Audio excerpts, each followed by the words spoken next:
नमस्कार दोस्तों, हर हर महादेव। सानवी भक्ति यूट्यूब चैनल में आप सभी का हार्दिक स्वागत है। महाशिवरात्रि केवल उपवास का दिन नहीं है, यह पापों से मुक्ति, मन की शांति और भगवान शिव की विशेष कृपा पाने का अवसर है। हम आपको सुनाने जा रहे हैं माता पार्वती और भगवान शिव की दिव्य प्रेम कथा। बहुत प्राचीन समय की बात है, जब सृष्टि का संतुलन धर्म, तप और प्रेम से चलता था। तब कैलाश पर्वत पर विराजमान थे भगवान शिव। वे एक योगी थे, तपस्वी थे, वैरागी थे। संसार की मोह माया से दूर ध्यान में लीन रहना ही उनका स्वभाव था। कैलाश पर शांति थी, मौन था, तप था। अब हम जानेंगे माता सती जी के बारे में। वे शिव जी के जीवन में कैसे आईं। भगवान शिव की पहली पत्नी माता सती थी। वे राजा दक्ष की पुत्री थी। एक बार उनके पिता राजा दक्ष ने एक बड़ा यज्ञ किया। वे सभी देवी देवताओं को निमंत्रण दिए यज्ञ में आने का, लेकिन भगवान शिव जी को नहीं दिया, क्योंकि वे शिव को पसंद नहीं करते थे और वो जानबूझ के शिव जी को निमंत्रण नहीं दिए। जब माता सती को पिता द्वारा यज्ञ करने की बात पता चली तो वे यज्ञ में जाने के लिए जिद करने लगी। शिव जी ने कहा, हमें नहीं बुलाया गया है और बिना निमंत्रण के कहीं नहीं जाना चाहिए। पर माता सती नहीं मानी। वे बोलने लगी कि मुझे यज्ञ में जाना है, क्योंकि मुझे अपने पिता के यहाँ जाने के लिए निमंत्रण की ज़रूरत नहीं है। शिव जी उनको फिर मना किए, पर वो नहीं मानी और माता सती राजा दक्ष के यहाँ चली गई। माता सती को देखा तो वे माता सती से पूछने लगे कि हमने तो तुम्हें निमंत्रण नहीं भेजा था, फिर भी अघोरी शिव ने तुम्हें यहाँ भेज दिया और शिव का बहुत अपमान किया।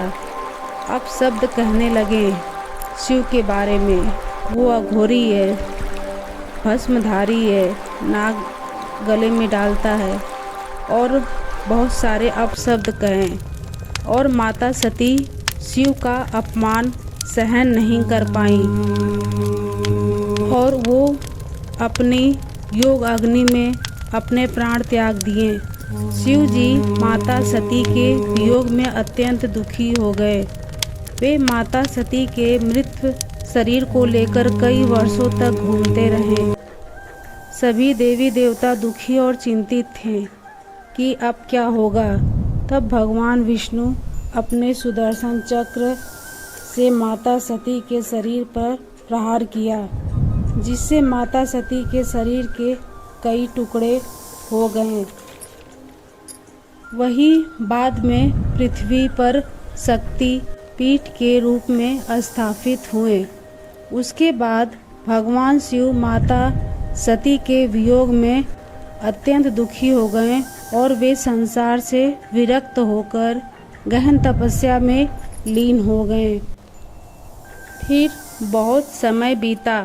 फिर उसके बाद माता सती ने माता पार्वती के रूप में राजा हिमालय राज के घर में पुत्री के रूप में जन्म लिया।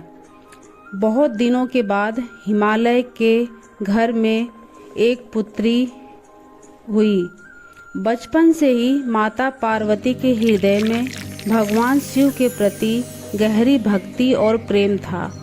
वे जानती थीं कि शिव ही उनके जीवन का लक्ष्य हैं।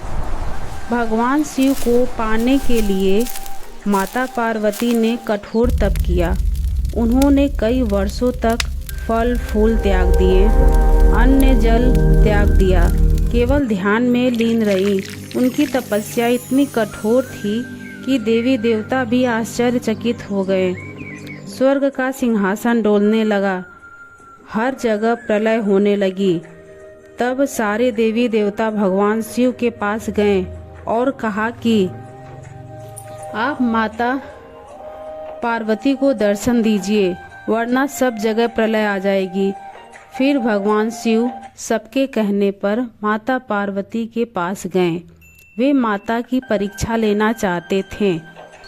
वे एक वृद्ध ब्राह्मण के रूप में धारण करके उनके पास गए और माता से बोले, बालिका, तुम उस वैरागी शिव को क्यों चाहती हो? वे तो भस्मधारी है, नाग पहनता है, शमशान में रहता है, कैलाश पे निवास करता है और तुम महलों में रहने वाली हो। क्या तुम उसके साथ रह पाओगी? तब माता पार्वती बोली, शांत स्वर में उत्तर दिया, आप जिन्हें भस्मधारी कहते हैं वही मेरे लिए संपूर्ण सृष्टि हैं। मेरे लिए शिव से बढ़कर कुछ नहीं है। यह सुनकर शिव प्रसन्न हो गए और अपने दिव्य रूप में प्रकट हो गए। पूरा वन प्रकाश से भर गया। शिव ने कहा, हे पार्वती, तुम्हारी भक्ति, तप और प्रेम ने मुझे बांध लिया है। मैं तुम्हारी भक्ति से प्रसन्न हूँ, वरदान मांगो। तब माता बोली, हे प्रभु, मुझे आप ही पति के रूप में चाहिए। भगवान शिव तथास्तु बोलकर वहाँ से चले गए। फिर माता पार्वती और भगवान शिव का विवाह तय हुआ और भगवान शिव बारात लेकर माता पार्वती के घर पहुँचे। बारात में देवी देवता, ऋषि, गंधर्व सभी उपस्थित थे। भूत, प्रेत, गढ़, नाग, डमरू और त्रिशूल के साथ भगवान शिव भी बारात लेकर पहुँचे। विवाह अत्यंत दिव्य था। माता पार्वती मुस्कुराई। उन्हें शिव का यह स्वरूप भी उतना ही प्रिय था।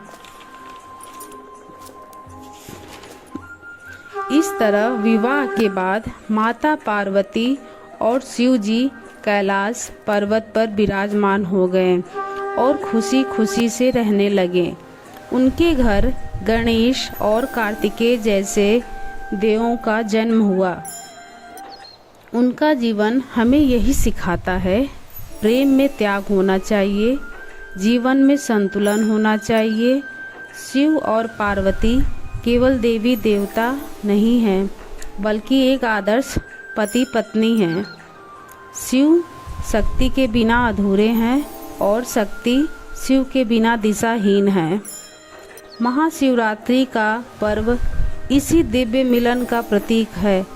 यह दिन सिखाता है, सच्चा प्रेम तब से मिलता है, अहंकार छोड़ने से ही मिलन होता है। भक्ति और विश्वास कभी व्यर्थ नहीं जाते। इस कहानी से यही सीख मिलती है कि सच्चे प्रेम में धैर्य होता है, भक्ति में शक्ति होती है। शिव और शक्ति का मिलन ही सृष्टि का आधार है। कहानी के अंत में यही कहना चाहूँगी कि जब भी आपका जीवन असंतुलन हो, मन अशांत हो, तो एक बार इस कहानी का स्मरण जरूर करें। हर हर महादेव। जय माता पार्वती। शिव और शक्ति सदैव आपकी रक्षा करें। अगर आपको ये वीडियो अच्छी लगी हो, अगर आप हमारे चैनल